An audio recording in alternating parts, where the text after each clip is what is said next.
Con las tecnologías actuales podemos conocer la predisposición genética a desarrollar distintas enfermedades. Todos, pues seguro hemos oído del caso de Angelina Jolie, que es una actriz muy famosa. Ella se hizo un test genético donde ella detectó que tenía mutado un gen que se llama BRCA, que lo que hace es causar predisposición a desarrollar un tipo de cáncer de mama y ovario hereditario. Y el caso fue muy famoso porque ella optó por hacerse una cirugía y extirparse a ambas mamas, lo cual es un poco drástico, pero digamos que siempre es importante para el ginecólogo o para el oncólogo conocer este tipo de riesgo, porque lo que se recomienda es realizar como monitoreos más frecuentes, digamos con imágenes como mamografía, como ultrasonido de mama, para poder detectar si se desarrolla un cáncer que esté a etapas tempranas y que se pueda curar de manera más pronta. El genoma humano está compuesto por moléculas que se llaman ADN, y estas moléculas de ADN contienen la información genética para formar como un organismo nuevo, ¿verdad? Por ejemplo, en un humano, esta información que contiene el ADN va a ser la responsable de, por ejemplo, nuestro color de ojos, nuestro color de pelo, si nuestro pelo es liso, si es colocho, la estatura, o sea, todo lo que nosotros vemos visiblemente en una persona. Así como vemos esos cambios que van a ver en la persona físicamente, también el genoma humano tiene la información para todas las proteínas que funcionan dentro de nuestro organismo. Si hay alguna alteración en las proteínas de nuestro organismo, esa alteración se llama comúnmente mutación. Esa alteración o mutación puede ser la causa de desarrollar distintas enfermedades. En el 2001 se obtuvo la primera secuencia del genoma humano a nivel mundial. Por las tecnologías que había en ese momento, pues fue algo muy costoso económicamente. Fue un esfuerzo mundial, ¿verdad? Todos los países se involucraron y cada uno fue como, por así decirlo, se dividió como en trocitos del genoma humano y cada país fue como obteniendo la información de cada trocito y luego se fue uniendo. Lo podemos pensar como un rompecabezas, ¿verdad? Cada quien escogió un trozo, lo armó y luego lo integraron. Entonces fue un esfuerzo que duró 10 años, ¿sí? Pero hay un antes y un después del conocimiento del genoma humano. Ahora que ya se conoce el genoma humano, podemos investigar enfermedades que antes no podíamos investigar. Por ejemplo, ahora se sabe que gran parte de las enfermedades tienen un componente genético y este componente genético va a ser el responsable de desarrollar este tipo de enfermedades. Por ejemplo, un tipo de diabetes que se llama diabetes tipo MODY, ¿sí? Que es una diabetes totalmente hereditaria y que aparece más o menos en los adultos jóvenes, estamos hablando de 20, 25 años, y a veces se confunde pues, con la clásica diabetes mellitus tipo 2, y resulta que no, que es una diabetes tipo MODY. Y el manejo que el médico tiene que dar a la diabetes tipo MODY es un poco diferente al que se da a un paciente con diabetes tipo 2. Y esto se puede conocer a través del análisis del genoma, ¿sí? Entonces, si nosotros a través del análisis del genoma determinamos que el paciente tiene una diabetes genética de tipo MODY, pues ya esto ayuda al médico a poder tratarla y darle un mejor manejo clínico. Anteriormente, cuando uno escuchaba hablar de enfermedades genéticas, lo primero que se le venía a la mente era esos síndromes raros que pues, pueden causar retraso mental en los niños o retraso en el crecimiento. Y eso es cierto, ese tipo de enfermedades son enfermedades genéticas y se catalogan como enfermedades raras y se producen por alteraciones en el genoma humano. Ahora, sin embargo, a partir del conocimiento del genoma humano en el 2001, pues también se encontró este tipo de enfermedades que se llaman enfermedades multifactoriales. Sí, las enfermedades multifactoriales son aquellas que tienen un componente genético, pero también ese componente genético entra en relación con el componente ambiental y esa interacción entre el ambiente, o sea, lo que vivimos, lo que comemos, nuestro estilo de vida, con la genética es el que produce las enfermedades. ¿Y cuáles son las enfermedades multifactoriales? Pues son las más frecuentes a nivel mundial. Estamos hablando de enfermedades cardiológicas, enfermedades inmunológicas, diabetes, hipertensión. O sea, todas esas enfermedades tienen un componente fuerte genético, pero también importa nuestro estilo de vida. Un ejemplo clásico de esto es la hipertensión, ¿verdad? La hipertensión arterial, es decir, la presión elevada, ¿sí?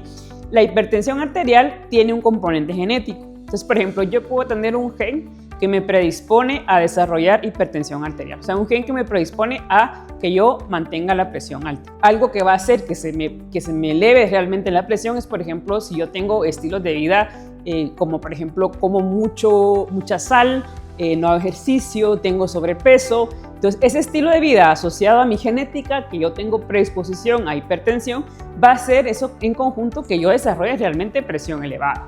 Otro ejemplo que podemos también tomar en cuenta es los infartos. Por ejemplo, yo creo que todos pues, conocemos gente que ha tenido infartos a edades tempranas. Estamos hablando de 50, 45 años.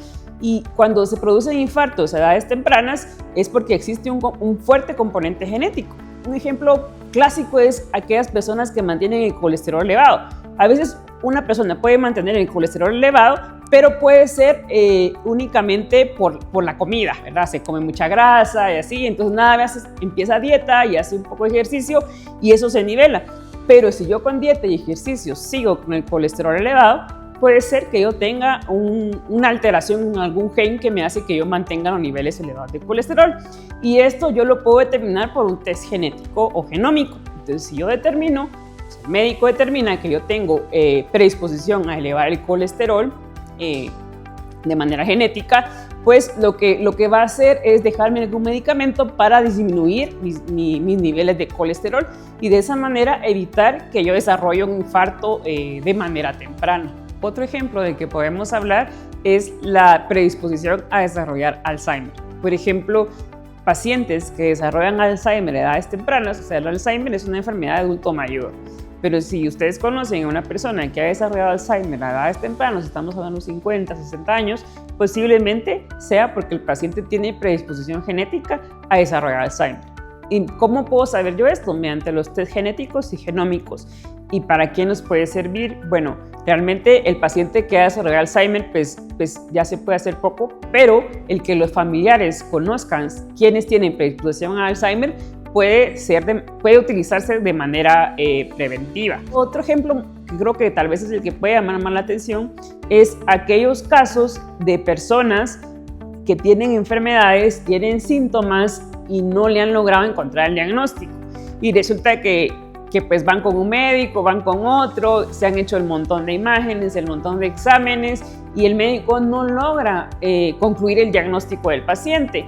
Entonces ahí es importante la utilidad de los test genómicos, porque la realización de un test genómico puede indicarnos el gen que tiene mutado el paciente o alterado, digamos, y en base a eso, pues el médico va a poder establecer un diagnóstico certero. La secuenciación de nueva generación es una tecnología muy reciente que permite como obtener la secuencia de cada parte de nuestro genoma humano y de alguna manera pues poder encontrar esas alteraciones que les platicaba anteriormente. Esta tecnología vino a revolucionar todo lo que es obtener secuencias de genoma humano. ¿Se recuerdan que al inicio hablábamos de que el genoma humano, el primer borrador del genoma humano había durado 10 años y que había sido un esfuerzo a nivel mundial y que había costado millones de dólares? Ahora, el poder secuenciar un genoma humano gracias a la tecnología de secuenciación de nueva generación es sumamente económico y se puede hacer en un par de semanas. Esta tecnología pues permite estudiar distintas enfermedades que tengan componente genético y establecer diagnósticos certeros. El genoma humano lo podemos estudiar de diversas maneras. Podemos estudiar el genoma humano completo, ¿sí? Podemos estudiar el exoma completo, que ahorita les voy a explicar qué es eso, y podemos estudiar paneles genómicos. Vamos a discutir los últimos dos. ¿Qué es un exoma completo? Pues un exoma completo es estudiar todas las partes del genoma que son codificantes. ¿Qué significa eso? Que son aquellas partes del genoma que producen una proteína y que por lo tanto van a ser responsables de nuestro fenotipo, o sea, de cómo nos vemos, de nuestras proteínas, cómo funcionan nuestras proteínas en nuestro cuerpo. Entonces, esta es la parte de lo que estudia el exoma. Realmente, entonces el exoma lo que hace es estudiar todos los genes. Digamos que nosotros, por ejemplo, para los ojos, hay como 3 o 4 genes que intervienen en el color de nuestros ojos. Pues entonces, esos genes se estudian en el exoma. En todo el genoma humano, nosotros tenemos 25,000 genes aproximadamente. Entonces, el exoma completo lo que hace es analizar los 25,000 genes completos. Por lo tanto, es la solución mejor y la más completa para hacer un estudio genómico para diagnóstico de alguna enfermedad o para ver predisposición a desarrollar alguna enfermedad, o también para poder decidir el tipo de tratamiento, ¿verdad? En ocasiones el medicamento se elige de acuerdo a la genética que tiene el paciente. Si el paciente tiene ciertas alteraciones en el genes, pues esas alteraciones en genes hacen que yo pueda seleccionar, o sea, que el médico pueda seleccionar una terapia o un medicamento que va a ser adecuado a esas características genéticas. La utilidad del exoma es poder, como les decía, diagnosticar este tipo de enfermedades, ya sean multifactoriales o enfermedades raras. Luego, por otro lado, los paneles genómicos, hagan de cuenta que los paneles genómicos son más pequeños que el exoma completo. Los paneles genómicos lo que van a hacer es estudiar un grupo de genes relacionados con una enfermedad. Por ejemplo, el panel genómico de enfermedades inmunológicas agarra, por ponerles un ejemplo, 500 genes relacionados con enfermedades inmunológicas. Entonces, la diferencia de los paneles genómicos con el exoma es que el exoma estudia los 25.000 genes. En cambio, los paneles genómicos van a estudiar únicamente los genes relacionados con la enfermedad que le interesa al médico y al paciente. Entonces, en TNScan tenemos diversos paneles genómicos para distintos tipos de enfermedades, entre los que podemos mencionar los paneles genómicos para cardiovasculares, por ejemplo, para ver riesgo de infartos, que ya platicamos un poco de eso, riesgo de derrames cerebrales, o por ejemplo arritmias, ¿verdad? Cardiomiopatías, o sea, esas malformaciones que pueden haber en el corazón en niños o en adultos. También tenemos paneles genómicos para infertilidad, por ejemplo, o sea, cuando las parejas pues sufren mucho, ¿verdad? Cuando tratan de tener hijos y no pueden, pues muchas veces son causas genéticas, y a veces lo que se recomienda es hacer un panel genómico de infertilidad para determinar cuál es la causa, ¿verdad? Y ver si se puede dar alguna solución al respecto. Y tenemos paneles también de riesgo para Parkinson, riesgo para Alzheimer y para otras enfermedades neurológicas. Hay paneles para recién nacidos que a veces lo podemos usar como preventivo, ¿verdad? Como ver si el niño tiene alguna enfermedad que pueda desarrollar más adelante, ¿verdad? Alguna intolerancia, algo que come, ¿verdad? Y entonces esto se puede ver en estos paneles de recién nacido. Y también, hablando siempre de niños, tenemos un panel de metabólico, se llama, que por ejemplo, a veces puede ser que el bebé venga con alguna deficiencia, por ponerles un ejemplo, para la galactosa, que la galactosa es el azúcar de la leche. Entonces el niño tiene una deficiencia, o sea, una alteración en el gen que le permite degradar esa galactosa. Entonces el bebé no puede degradar la galactosa. Entonces, ¿qué pasa con este bebé? Mientras no se haga el diagnóstico, la galactosa se va a quedar dentro del organismo, ¿sí? Y la galactosa empieza a acumularse a nivel cerebral. Y como no saben los papás que el niño tiene ese problema, entonces el niño empieza a acumular galactosa en el cerebro y la galactosa empieza a dañar regiones del cerebro. Entonces, cuando a veces los papás se dan cuenta, es porque los niños ya empiezan a tener signos de retraso mental, ¿sí? Y estos signos de retraso mental ya no son reversibles. Mientras que si uno realiza un examen genético al nacimiento del bebé o a los pocos días de haber nacido y detecta que el bebé tiene este problema, se puede prevenir el retraso mental. Entonces, he ahí la utilidad de los test genéticos en el caso de los niños. Y realmente paneles genómicos hay muchísimos más. Yo les estoy poniendo unos ejemplos, pero prácticamente para cualquier enfermedad hay un panel genómico que puede permitirnos hacer un diagnóstico más certero en cada paciente. En el área de genética, en TNScan, contamos con un laboratorio biomolecular, que es el laboratorio de genética y genómica más avanzado del país. Contamos con equipos y tecnología de última generación que nos permite realizar análisis y dar resultados confiables y precisos.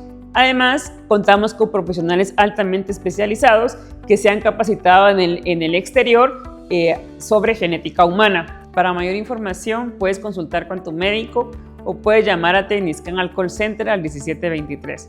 Recuerda que estos exámenes son importantes para cuidar tu salud y tu bienestar.